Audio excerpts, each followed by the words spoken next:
সন্ধ্যায় সবুজ বনের নিচে বসি টুকি পাখি পড়ছিল তার প্রিয় বইটা। হাওয়ায় পাতারা দুলছিল আর চারপাশে জোনাকির আলো জ্বলছিল। ঝুমুর বিড়ালটা খেলছিল ঠিক পাশেই। হঠাৎ তারা শুনল একটা অদ্ভুত শব্দ, টিক টিক টিক। টুকি অবাক, ঝুমুর ভয় পেয়ে বলল, এটা কি ভূতের আওয়াজ? তবুও দুজনেই ধরল হেঁটে যাবার পথ।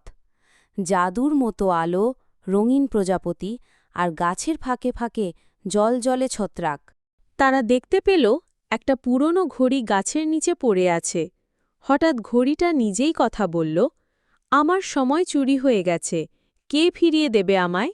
টুকি আর ঝুমুর খুব অবাক। ঘড়ি নিজেই খুলে গেল, আর ওরা এক জাদুর আলোয় ভেসে গেল এক অজানা জগতে।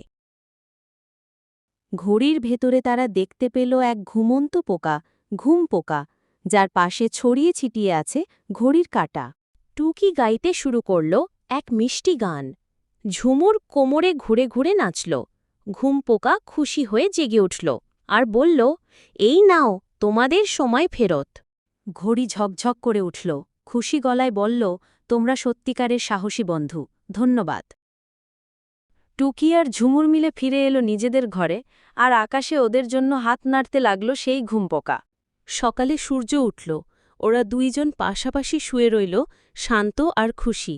পাশে টিকটিক করছে সেই ঘড়ি, আর চারপাশে যেন বাজছে বন্ধুত্বের সুর। গল্পটি ভালো লাগলে লাইক দিয়ে চ্যানেলটিকে সাবস্ক্রাইব করে দেবেন প্লিজ।